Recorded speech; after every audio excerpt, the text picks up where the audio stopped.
Tunga lafiya ka san ba filani mugan ani naani programu e maa min be yen nɔ ko terrain t'i bolo terrain be tunga lafiya bolo banangɔrɔninkaw fe yen nɔ terrain in kelen-kelenna bɛɛ lajɛlen titre foncier de 15/20 i be se k'a dɔgɔdɔgɔni sara kalo kalo euro wari 573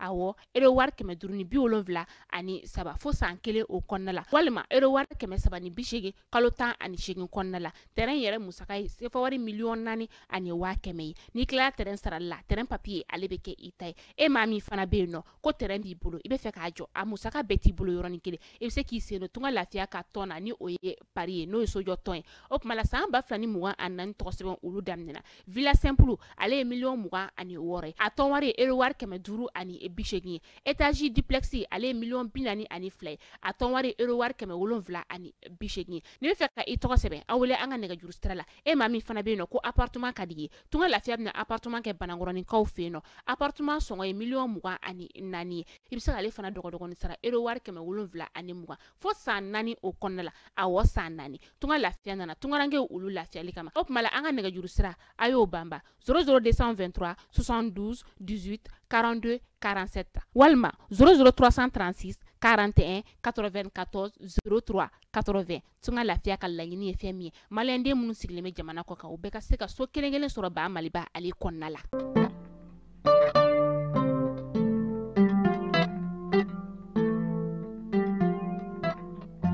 Tɛnɛ marisi kalo tile 11 san 2024 aw minnu b'an filɛ sanga n'a ka wagati an ka bɔlɔlɔ sira kelen-kelenna bɛɛ lajɛlen kan mali kɔnɔ yan ka taa se mali kɔkan ma an bɛ aw bɛɛ lajɛlen fo aw ka wagati o cogoya la kunnafoni ale waati selen ne a y'aw bisimila.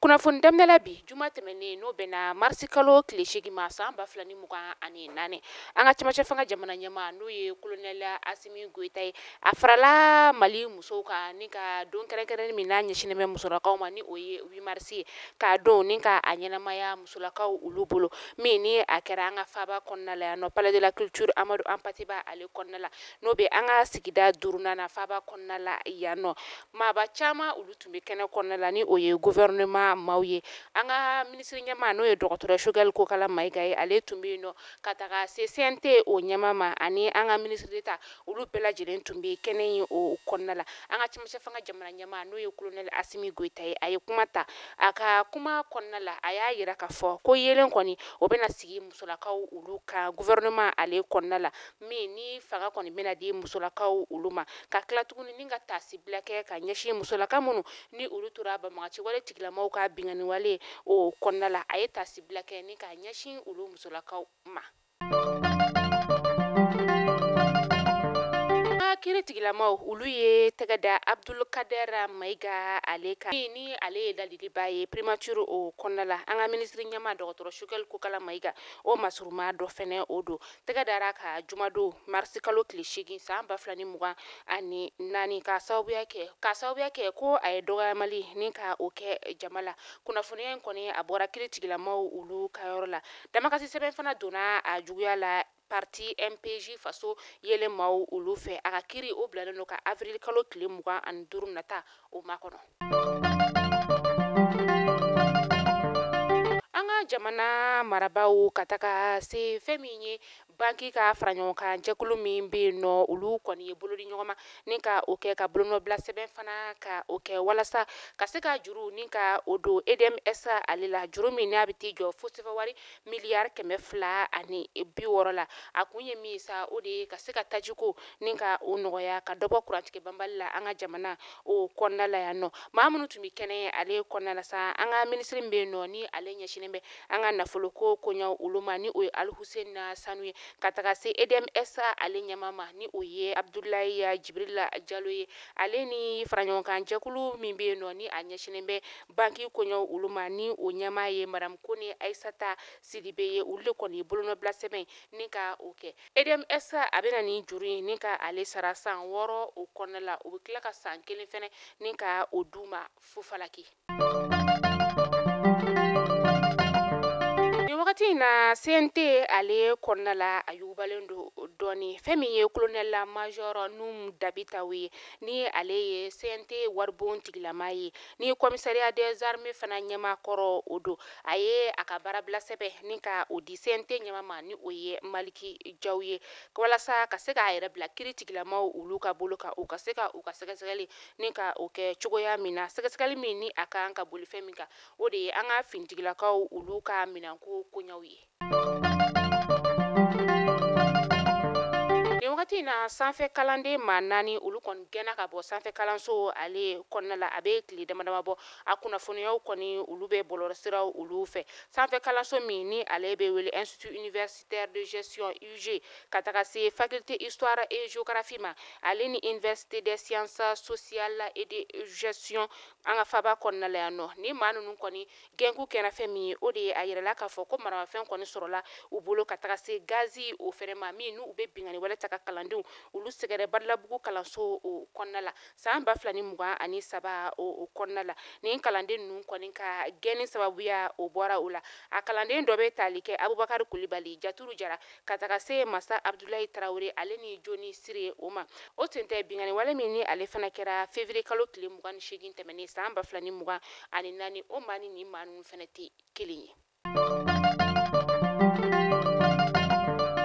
Kuran bolimafɛn ale ye kolomokarala anw ka jamana o kɔnɔna la yan nɔ sɔrɔbosoba dɔ fɛ ni o ye Ibrahima Jawara ye ale kɔni nana ni bolimafɛn kurakɔrɔ ye min ni ale bɛ don kuran la taji kɔni tɛ kɛ a kɔnɔna la bolimafɛn yɛrɛ kɔni ale bɛ wele ko an ka taa in yɛrɛ kɔni ale boli kuntagala bɛ t'i jɔ fo kilomɛtiri 300 o bɔɲɔngo la.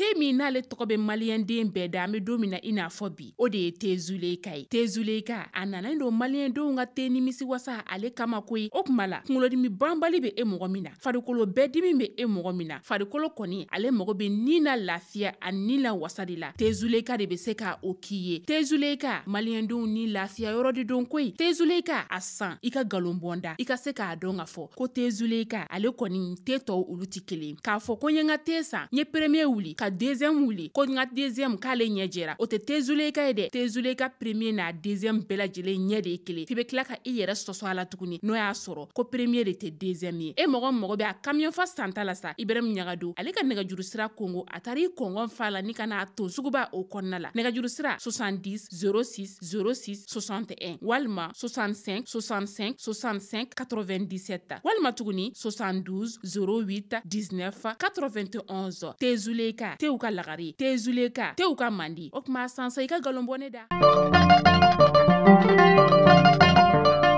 An bɛ taga studio tamani ka kunnafoniyaw olu kɔnɔna la bolimafɛn caman de bɛ yen nɔ min dɔ bɛ tali kɛ bus ka taga se minnu bus ma ni olu kɔni tun bɛ ka bɔ Ansongo ka taga Ɲami ni bolimafɛn ninnu kɔni bingani wale taara ka a sɛgɛrɛ juma tɛmɛnen marisi kalo tile 8 san 2024 ma maramafɛntigi lakodɔnbali dɔ olu fɛ a kɛra Gobe ale bɛ Gabero sigida o la bolimafɛn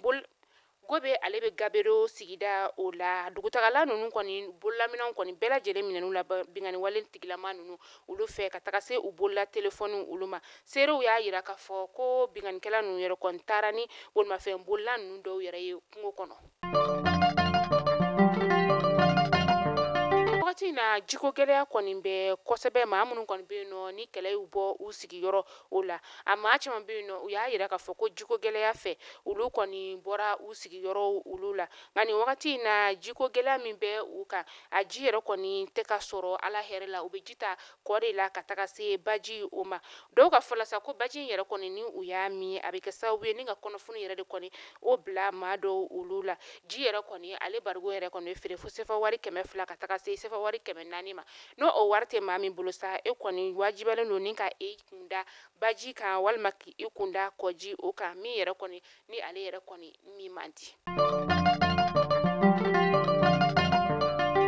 kɔ kan kibaru la an bɛ taa Burkina Faso kaw ka jamana o kɔnɔna la u ka cɛmancɛ fanga jamana ɲɛma ni o ye Ibrahima Traoré ale y'a yira k'a fɔ ko yanni san 2024 ban wagati cɛ sa olu kɔni bɛna u ka bolimafɛn dilanso ni ka o kolomukari bolimafɛn min ni ale bɛna kɛ courant dɔrɔn de ye walasa ka se ka musaka ni ka o nɔgɔya jamana marabagaw olu bolo ni o ye jamana bolimafɛnw musakako ye ka bɔ tajiko la ni ka ɲɛsin courantko o ma a ye nin kunnafoniya in kɔni ni ka a di juma tɛmɛnen na n'a bɛnna marisi kalo tile 8 san 2023 ani finitigilakaw ka kumaɲɔgɔnya senfɛ. Ka jamana ɲɛma kɔrɔ ni o ye Laurent Gbagbo ye sibirido ale kɔni jɛnna n'a ye k'a fɔ ko a bɛna kɛ cɛbɔ ye kalafili min a kan ka kɛ Côte d'Ivoire jamana kɔnɔna la san 2025 nata in na ni kunnafoniya in kɔni dira parti kuma laseba ale fɛ n'o ye Katina Kɔnɛ ye a kɛra u ka sigi ka kuma o senfɛ Laurent Gbagbo yɛrɛ kɔni ale kɛra Côte d'Ivoire jamana ɲɛma ye san 2000 o kɔnɔna la kana se san 2011 o parti min yɛrɛ kɔni ale kolomokari la san 2021 Laurent Gbagbo ale bɔlen kaso o la CPI o ka bolo kan min n'u y'a yira k'a fɔ ko a kɔni nɔ tɛ a la san 2019. Kunnafoniya an ka o datugusa a yirala k'a fɔ ko sunkalo kɔni ale yira Bugunikaw fɛ yen nɔ ale ni Yanfoyilakaw olu fɛnɛ fɛ yen nɔ o b'a yira k'a fɔ ko sunkalo tile fɔlɔ kɔni o daminɛna bi tɛnɛndon in na an bɛ dugawu kɛ Ala ka tɛmɛ ko ɲuman di an bɛɛ lajɛlen ma. Mali kunnafoni jabarani na jabaw ni kunnafoni damara tun bi an bolokɔrɔ bi tɛnɛndon na ni k'a da aw bɛɛ lajɛlen kulo kan hakili la aw ye faamuyali caman ni ka o sɔrɔ an ka bi kunnafoniya olu la tunga lafiya de anw ka kunnafoni ale jukɔrɔma dondoba ye tunga lafiya min ni anana tungarange olu lafiyali kama ni wagati na tɛrɛn bɛ tunga lafiya ma olu bolo banankɔrɔnikaw fɛ yen nɔ ka taga se Sabalibugu kurani ale ni Kati fo ka taa se Sebenikɔrɔ o ma n'aw mago bɛ kunnafoni wɛrɛ sa an ka nɛgɛjuru sira a ye o bama walasa ka se ka kunnafoniya tɔw ni ka o sɔrɔ tunga lafiya tɛmɛnen kɔ ka bɔ yen nɔ Tezuleka fɛnɛ ye anw ka kunnafoni ale jukɔrɔma dondoba dɔ ye Tezuleka min ni ale nalen don maliyɛndenw ni lafiyali kama teko o la o tuma la sa a ye Tezuleka sa aw ka galon bɔ da n'Ala m'an ka jɔnya joona an bɛ ɲɔgɔn sɔrɔ sini inshallah kunnafoni kuraw olu kɛnɛ kan.